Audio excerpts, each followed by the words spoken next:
चलिए दोस्तों बात करते हैं सिक्योर नए क्वेश्चन के बारे में। इस क्वेश्चन में एग्जामिनर ने कहा एक व्यक्ति ने अपनी अपनी यात्रा शुरू की। सुबह 11 बजे उसने अपनी यात्रा का 3/8 भाग तय किया और उसी दिन शाम 4:30 बजे उसने अपनी यात्रा का 5/6 भाग तय किया।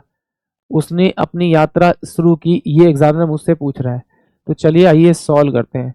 देखिए एक बार इसको समझ लेते हैं फिर इसको डिटेल सॉल्व करेंगे। देखिए एग्जामिनर ने कहा है कि एक व्यक्ति है वो फिक्स टाइम पे एक जर्नी स्टार्ट करता है और जैसे ही घड़ी पे 11 बजते हैं वो अपनी यात्रा का 3/8 भाग चल लेता है और जैसे ही घड़ी में 4:30 होते हैं वो अपनी यात्रा का 5/6 भाग वो क्या करता है, वो तय कर लेता है।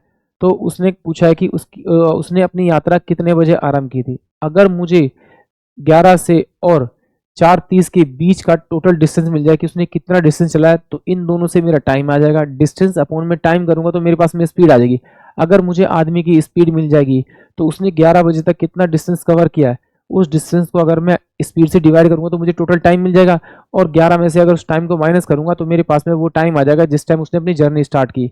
अगर इस तरह से नहीं करना तो आप इस तरह से भी कर सकते हैं कि भाई जो सेकंड जो इसका स्टॉपेज है यानी कि 4:30 पे वहां तक का डिस्टेंस मिल जाए और मुझे टोटल टाइम मिल जाए या फिर टोटल स्पीड मिल जाए। अगर स्पीड मिलती है तो टोटल डिस्टेंस अपॉन में स्पीड इक्वल टू टाइम आएगा, तो मुझे पूरा टाइम मिल जाएगा। उसमें से टाइम माइनस करूंगा तो मेरे पास में क्या आ जाएगा आपका, उसने जर्नी अपनी कितने बजे स्टार्ट की है।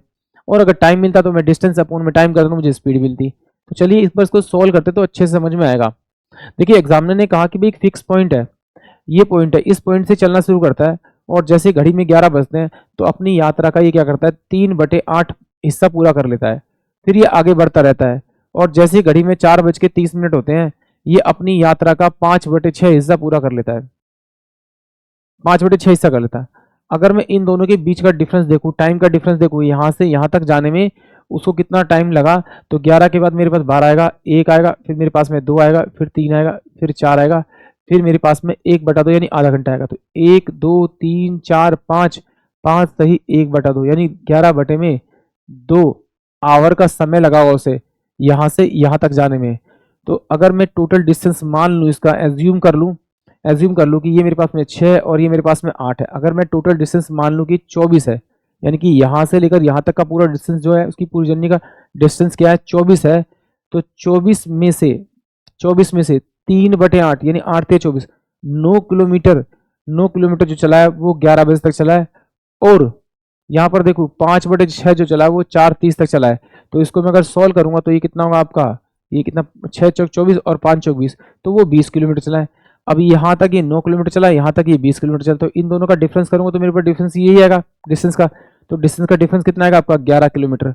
अब यहाँ से यहाँ तक उसने 11 किलोमीटर का डिस्टेंस कवर किया है, तो टाइमिंग कितना है 11/2, तो 11/2 से डिवाइड करूंगा तो मेरे पास में ये इसकी स्पीड आ जाएगी। डिस्टेंस अपॉन में टाइम इक्वल टू स्पीड होती है, यानी उस व्यक्ति की जो स्पीड थी वो 2 किलोमीटर पर आवर थी।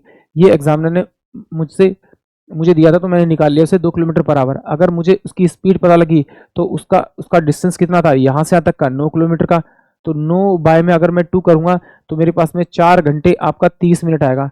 यानी कि जो व्यक्ति है वो इस पॉइंट से यहाँ तक पहुँचने में उसको जो टाइम लगा वो 4 घंटे 30 मिनट लगा।